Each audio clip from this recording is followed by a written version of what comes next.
All welcome to my YouTube channel current affairs warriors. तो आज मैंने वीडियो बनाई है आपके लिए फॉरेन ट्रेड पॉलिसी के ऊपर, जो कि एक बहुत इंपॉर्टेंट टॉपिक हो जाता है हमारे यूपीएससी और आरबीआई ग्रेड बी एग्जाम के लिए। तो स्टार्ट करने से पहले मैं एक बेसिक इंफॉर्मेशन दे दूं कि ये वीडियो कैसे बनाई है। स्टार्ट करेंगे हम बेसिक से, देन धीरे धीरे धीरे बढ़ के हम क्रिस्प समराइज पॉइंट पे, जो मैंने पीआईबी साइट, गवर्नमेंट की साइट, न्यूज़पेपर पढ़ के और जितना भी अवेलेबल मटेरियल है इंटरनेट पे, उसको देख के लिए आपके लिए छोटा सा वीडियो बनाया। 10 मिनट से ज़्यादा का भी वीडियो नहीं बनना चाहिए वैसे। तो आपका ना टाइम वेस्ट करते हुए शुरू करते हैं आपके एग्जाम की तैयारी के लिए। तो फर्स्ट बेसिक पढ़ लेते हैं। Foreign trade policy set of guidelines and instructions established by DGFT. कौन? Directorate general of foreign trade. ठीक है। For the matter related to import and export of goods in India. ठीक है, ये होती है फॉरेन ट्रेड पॉलिसी कि भाई गाइडलाइंस एंड इंस्ट्रक्शंस होते हैं established by whom? Directorate general of foreign trade. ये किसके अंदर आता है? Ministry of commerce and industry के अंदर आता है, for matter related to import and export of goods in India. तो वैसे 5 साल के लिए बनती थी हमेशा से, 5 साल के लिए बनती हुई आई है। बट फॉरेन ट्रेड पॉलिसी 2023 में क्या करा गया? Is a scheme policy document which is based on continuity on a time-tested scheme facilitating exports. Hereafter, revision of the FTP shall be done as and when required. तो government ने बहुत अच्छा काम करा है। आपको पता होगा कि जो फॉरेन ट्रेड पॉलिसी थी 2023 की, वो कोविड के चक्कर में काफ़ी लेट आई। ठीक है, वैसे 2020 में आनी चाहिए थी, बट कोविड के चक्कर में वो उसमें अपडेट होता रहा और गवर्नमेंट लाती रही, मतलब वही पॉलिसी कंटिन्यू करती रही। तो उससे आई गेस गवर्नमेंट को आइडिया आया होगा कि इसको डायनामिक बनाए, हम एक वो ना दें कि भाई 5 साल के लिए ये रहेगी या इतनी नहीं रहेगी।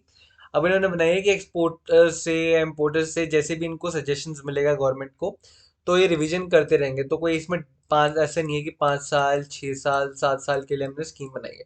इट्स अ डायनेमिक स्कीम जो एज एंड व्हेन नीडेड इसमें अपडेट होता रहेगा। तो गवर्नमेंट ने ये बनाया, आपको ध्यान रखना कि 5 साल के लिए नहीं है ये वाली स्कीम, ये है डायनामिक। यहाँ से क्वेश्चन आ सकता है। देन की अप्रोचेस क्या है, ये आप याद रखना। इसके 4 पिलर्स क्या है? Incentive to remission, export promotion through collaboration, ease of doing business, reduction in transaction cost and initiatives, emerging areas of, ये जो कॉमेट पॉलिसी है इसके बारे में हम भी पढ़ेंगे, और e commerce developing districts as export hubs and streamlining of SCOMET scheme. इन सब चीज़ों के बारे में आप हम नीचे वाली स्लाइड्स में पढ़ेंगे। बट 4 पिलर्स याद रखना, ये आपके मीन्स में ज़्यादा काम आएगा, ये वाला जो स्लाइड है। बट आपको पता होना चाहिए incentive to remission, export promotion, ease of doing business, reduction in transaction cost and e-initiatives, emerging areas, e-commerce, developing districts as export hubs and streamlining of commerce policy। ठीक है, ये चीज़ आप याद रखना, और इससे अब जो भी हम चीज़ें नीचे पढ़ेंगे उसको लिंक करते हुए चलना कि रिमिशन, इंसेंटिव टू रिमिशन कैसे होगा, एक्सपोर्ट प्रमोशन कैसे होगा, ईज ऑफ डूइंग बिजनेस कैसे होगा, रिडक्शन इन ट्रांजैक्शन कॉस्ट कैसे होगी। तो आपको लिंक करते हुए चलना है। ठीक है। प्रोसेस ऑफ री इंजीनियरिंग एंड ऑटोमेशन। ठीक है, आपको पता है कि आईटी सेक्टर बूम कर रहा है। AI, machine learning, data science, data rules inform decision लेने में बहुत ज़्यादा हेल्प कर रहे हैं। तो गवर्नमेंट ने भी ये सीधे निकाला है। तो F T P, foreign trade policy 2023, codifies implementation mechanism in a paperless online environment, building on earlier ease of doing business initiative, reduction in fee structure and IT based schemes. ठीक है, IT based schemes जो हैं और fee structure में हम कम करके MSMEs और other exporters को बेनिफिट होगा। ठीक है, इसमें अब कहाँ गया? याद रखना, ease of doing business, transaction cost कम होगी। ठीक है, 4 पिलर्स जो हमने आपको ऊपर पढ़े थे, तो आपसे आपको लिंक करना है। बहुत छोटे छोटे पॉइंट्स हैं, ये बस आप 2 बार ये वीडियो देख लेना, आपको रट्टा लग जाएगा। फिर ये चीज़ देखने की आपको ज़रूरत नहीं है। ठीक है, री इंजीनियरिंग एंड ऑटोमेशन में कैसे आईटी सर्विस यूज़ करके एंड फी स्ट्रक्चर को रिड्यूस करके जो एमएसएमई है और अदर एक्सपोर्टर्स हैं, ट्रांजैक्शन कॉस्ट में कमी होगी, ईज ऑफ डूइंग बिजनेस बढ़ेगा। तो एक जाहिर सी बात है कि ईज ऑफ डूइंग बिजनेस होगा ही होगा। Town of export excellence. ठीक है, ये इंपॉर्टेंट है आपका बहुत ज़्यादा। तो फरीदाबाद, मिर्ज़ापुर, मुरादाबाद एंड वाराणसी, 3 यूपी के, हरियाणा का। 839 टाउन ऑफ एक्सपोर्ट एक्सीलेंस में एडिशन हो गया है। तो अब टाउन एंड एक्सपोर्ट एक्सीलेंस कितने हो गए हैं? टोटल हो गए हैं 43। ठीक है, ये आपको याद रखना है।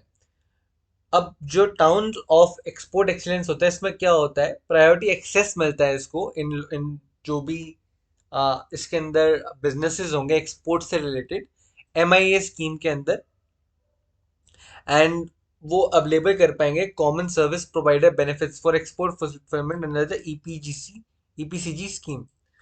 ये वाली स्कीम के बारे में हम अभी नीचे पढ़ेंगे, ठीक है। तो ये इसलिए मैंने यहाँ पे शॉर्ट में रखा हुआ है पूरा। MIA scheme is market access initiative करके एक स्कीम है। कुछ नहीं है इसमें, मतलब आपको इंसेंटिव्स मिलते हैं गवर्नमेंट की तरफ से आपको, ताकि जैसे जो रॉ मटेरियल है उसको लाने के लिए टैक्सेस नहीं लगते, प्रमोशन होता है, मार्केट एक्सेस फ्री में आता है आपका। तो उसके लिए ये स्कीम है। इतनी इंपॉर्टेंट स्कीम वैसे नहीं है, इसका क्वेश्चन नहीं पूछा जाएगा, बट आपको पता होना चाहिए कौन से towns, Faridabad, Mirzapur, Moradabad and Varanasi. Faridabad, Mirzapur, Moradabad and Varanasi, ये चीज़ याद कर लो। किस में एडिशन हुआ है? 4 में एडिशन हुआ है। 4 का एडिशन हुआ है। 39 already existing towns of export excellence थे जो फ़ायदा ले रहे थे MAI स्कीम और कॉमन सर्विस प्रोवाइडर के बेनिफिट्स का for export fulfilment and under EPGC scheme, EPCG scheme.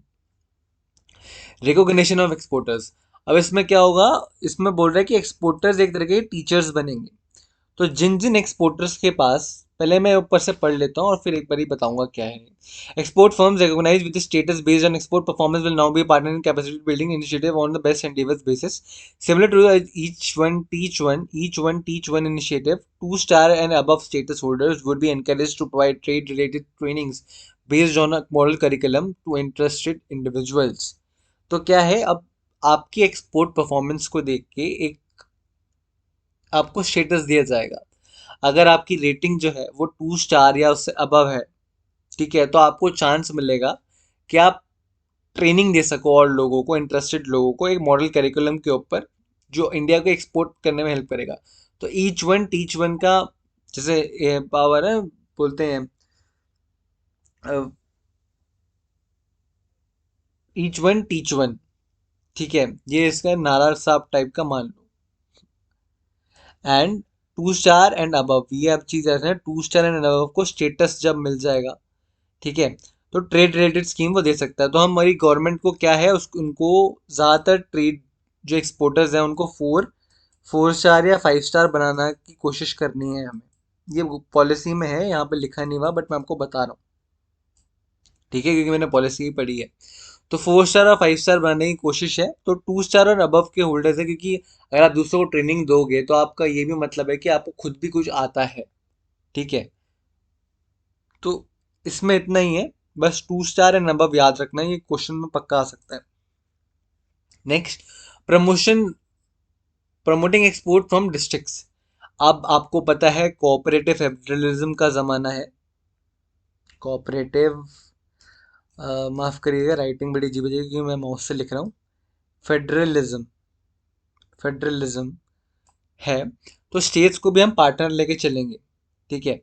तो बहुत ही प्यारी स्कीम बनाई गई। FTP aims at building partnership with state government and taking forward to district as export hubs initiative to promote export at the district level and export. वो आपको पता होगा कि वन डिस्ट्रिक्ट वन प्रोडक्ट वाली scheme, सारी स्कीमें देखो converge हो जाती हैं, ठीक है। गवर्नमेंट बड़ी ब्यूटीफुली इन चीज़ों पे काम करती है।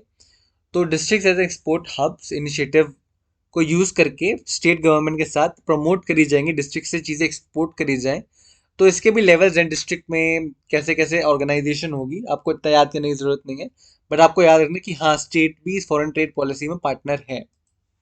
मैं पॉइंट्स बना रहा हूँ, ये लिखते रहना आप, ठीक है। मेरे पता है कि सब्सक्राइबर्स और व्यूअर्स ज़्यादा नहीं हैं, बट जहाँ से भी ज्ञान मिल रहा है वो ले लो और हो जाएगा आपका, अगर इससे कोई भी क्वेश्चन आएगा तो।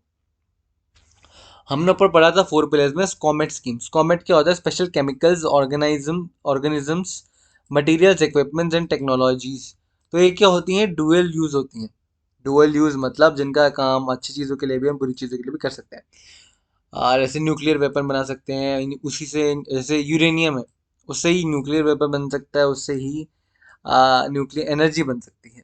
तो ये डुअल यूज़ होते हैं, काफ़ी रिस्की होता है इनको एक्सपोर्ट करना, क्योंकि आपको पता है कि काफ़ी सारी इंटरनेशनल लेवल पे भी काफ़ी सारे ट्रीटीज़ हैं, ठीक है। एंड न्यूक्लियर सप्लाई ग्रुप्स वगैरह वगैरह जो हैं।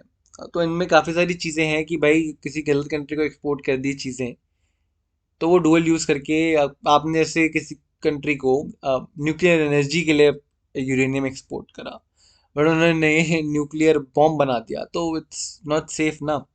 तो इसलिए थोड़ी स्ट्रीमलाइन करने की ज़रूरत है। तो पॉलिसी में ये दिया हुआ है कि एज इंडिया ग्रोज, उसकी पावर बढ़ रही है और इंडिया काफ़ी सारी कंट्रीज़ के साथ एग्रीमेंट साइन कर रहा है। एंड आप देख रहे हो इंटरनेशनल लेवल पे भी आप एग्रीमेंट साइन हो रहे हैं। तो there is a wider outreach and understanding of comet stakeholders, and the policy regime is being made more robust to implement international treaties and agreement entered into by India.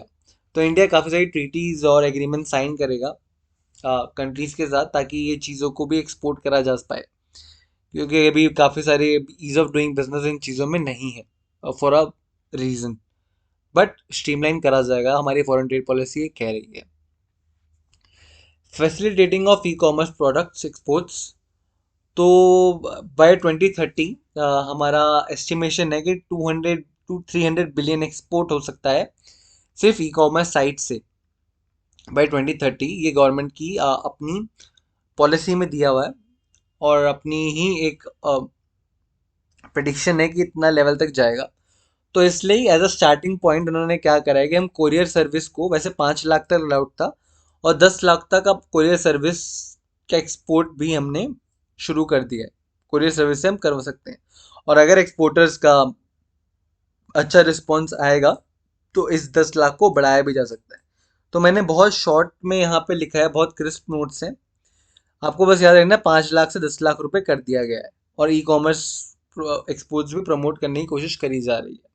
ठीक है, अब ये miscellaneous से हैं, 3 चीज़ें आपको याद रखनी है। पहले आप बताते हैं मर्चेंटिंग ट्रेड क्या होता है। तो ये जैसे दुबई, हांगकांग इन चीज़ों के लिए बहुत फेमस है, तो हमारी गवर्नमेंट भी, जो हमारी आपको पता है निफ एक सिटी बन रही है, गिफ्ट सिटी बन रही है गुजरात में, उसको वैसे प्रमोट करा जाएगा। ठीक है, तो क्या होता है कि मर्चेंटिंग ट्रेड में होता है कि आपके इंटरमीडिएट्स तो होते हैं, बट जैसे कंट्रीज हैं, बट 2 कंट्रीज के बीच में एक्सपोर्ट हो रहा है, जैसे लेट्स से सिंगापुर से दुबई में सामान जा रहा है, तो बिना इंडिया का पोर्ट टच करे हुए बस इंडिया फैसिलिटेशन करेगा किसी किसी चीज़ों की, या सिक्योरिटी की कर देगा, या फाइनेंसिंग कर देगा बीच बीच में इन चीज़ों के लिए, बट पोर्ट टच ना हो इंडिया का और ट्रेड चलता रहे। Hong Kong and Dubai are very famous for this, इसमें पॉलिसी में नाम भी है, पीआईबी के साइट में नाम दिया हुआ था, तो मैं स्पेसिफिकली नाम लेके आपको एग्जांपल की तरह बता रहा हूँ। तो इंडिया वाले भी हम प्रमोट करना चाह रहे हैं मर्केंटिंग ट्रेड को इन इंडिया। आपको 2 पॉलिसी याद करनी है, export promotion of capital goods. इसमें ये होता है कि जो भी रॉ मटेरियल आप एक्सपोर्ट्स के लिए यूज़ करोगे ना, वो ड्यूटी फ्री मिल जाता है आपको, मतलब आप ड्यूटी फ्री मंगवा सकते हो, इम्पोर्ट हो जाता है, तो एक्सपोर्ट प्रमोशन में हेल्प करता है। और एडवांस ऑथराइजेशन स्कीम है, ये भी है एक स्कीम गवर्नमेंट के अंदर, तो अभी भी इसमें जो फूड एंड अपैरल्स है वो भी ऐड कर दिया गया है, तो आपको इतना डीप में जाने की ज़रूरत नहीं है। याद रखना कि ईपीसीजी स्कीम ये पहले की स्कीमें हैं, एडवांस ऑथराइजेशन और मर्चेंटिंग ट्रेड ये न्यू है जो गवर्नमेंट पॉलिसी में दिया हुआ है। तो ये चीज़ें भी हैं इस पॉलिसी के अंदर, तो ये चीज़ें याद रखना आपको। सो थैंक यू यार, अगर आपको मेरी वीडियो अच्छी लगी हो तो लाइक, सब्सक्राइब एंड शेयर करना। मैंने इस 2023 का प्रीलिम्स क्लियर करा था, तो मुझे पता है कि कितनी घबराहट होती है और ये वाली स्कीमें याद करने में बहुत ज़्यादा टाइम लगता है। तो सब्सक्राइब ना भी करो, बट कमेंट तो कर ही देना अगर आपको कोई कमी लगी हो तो thank you all the best for your preparation and bye all.